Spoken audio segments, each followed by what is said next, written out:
Hi everyone, this is our enzyme catalysis lab and I want to go over a few things for you. You will go through this with me and have a lot more information on what you need to put into your report sheet as well as how to do this lab.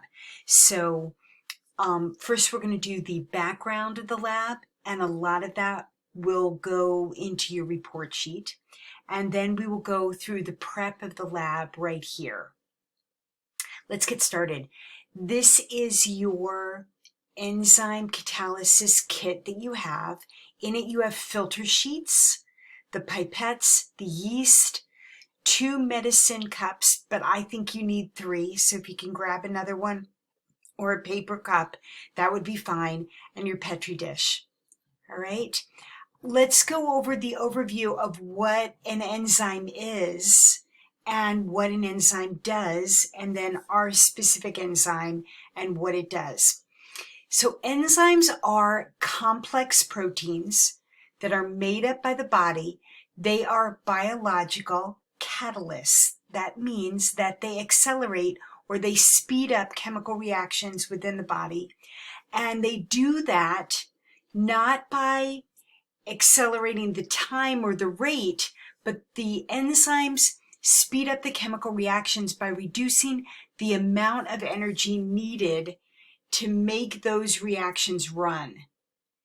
And in this video, we're going to look over how to measure and evaluate the effects of an enzyme's concentration on the reaction rate and the enzyme's temperature on the reaction rate. So we're going to be doing 2 experiments. And when we look at those experiments, these experiments are going to take you a while. So I really hope that you will sit and work with this lab for a while, because the more you put into it to start, the faster it's going to run for you later. You're going to understand by the end of this lab what it is for an enzyme to bind to its substrate, and you're going to understand what a substrate is. And you're going to be able to identify influencers for the rate of the reaction that the enzyme works on. The enzyme that you're going to be working with is called Catalase, very common biological enzyme. And if you need to remember what that means, I always like to look into what these mean.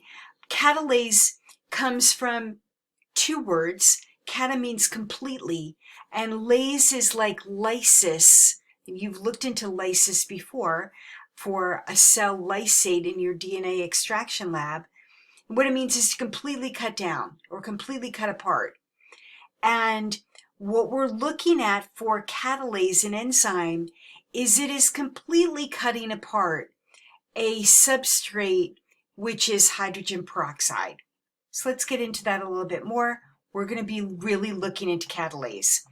For the timing of this lab, I think this lab is going to take a lot more than 25 minutes and 45 minutes. So the more thought you put into evaluating this time, the faster it'll go, because you'll really understand what you're doing. You're going to be working with hydrogen peroxide in this lab. Hydrogen peroxide is a strong oxidizer. Please get out your goggles. Get out your gloves. It'll protect your hands, if nothing else, from getting them really dry from such a strong oxidizer. And your apron will protect your clothes from getting bleached by the hydrogen peroxide. So please use that as well. I looked for the video. I could not find the video that went with this. I got you a video that is very, very close to this prep work, and it is in your learning module. There is one caveat on the procedure there, and the caveat is on the outside folder of that video. Let's look at the background of what enzymes do and how they help reactions to move forward more rapidly. Let's talk first about the reaction itself. The reaction itself is taking a group of reactants and trying to make them into a group of products. That's what we're trying to do. And the reactants have one set of molecular bonds and the products have another set of molecular bonds. And we are going to have to put some energy into breaking these bonds. And it's going to take a combination of collisions and contortions and agitation of those molecular bonds and those atomic bombs as well, bonds between atoms, to get these products made. Those collisions, those agitations,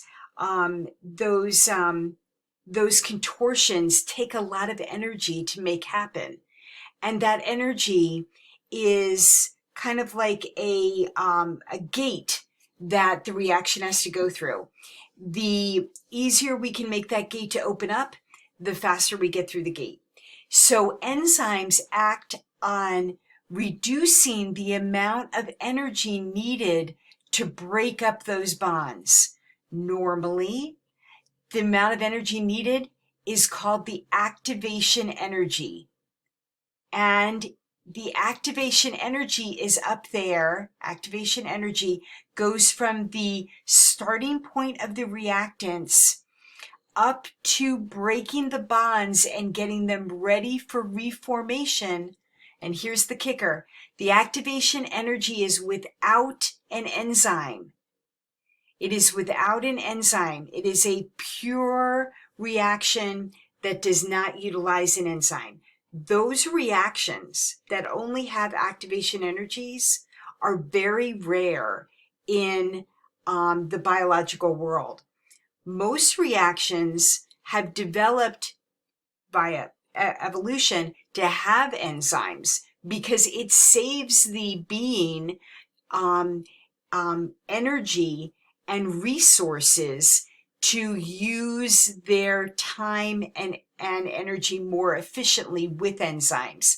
So you can see that with an enzyme in the system, the activation energy is much lower. And that activation energy peak is much lower with an enzyme. So the activation energy is the minimum amount of energy required to start the chemical reaction. And the activation energy drives the reaction to the level where you can start to rearrange all your bonds to form your products.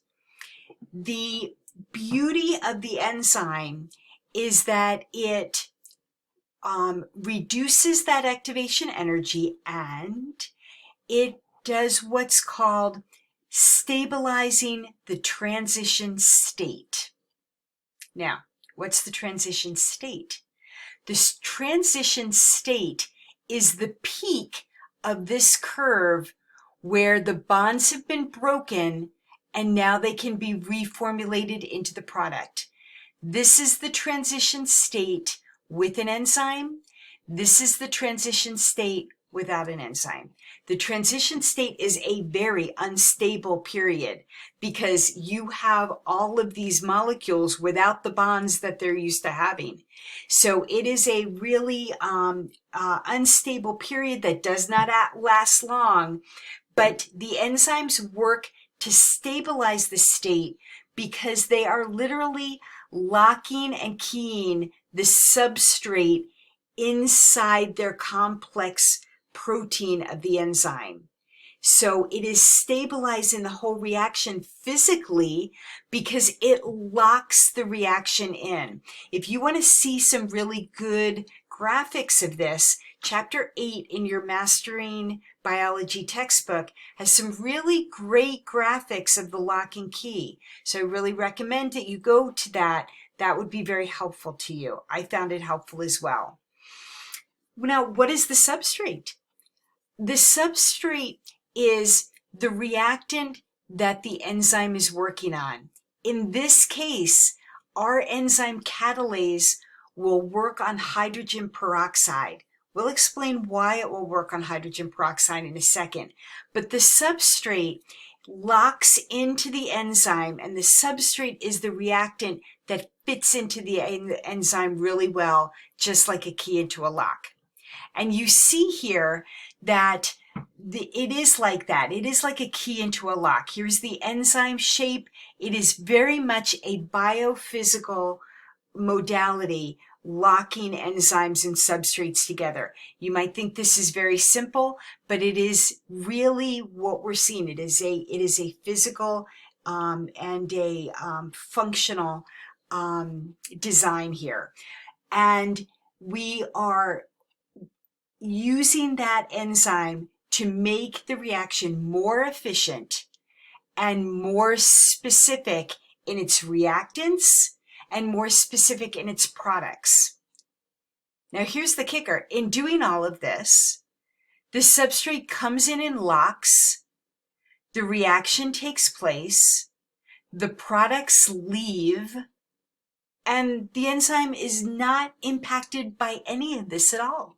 The enzyme can be reused again and again and again and again and again.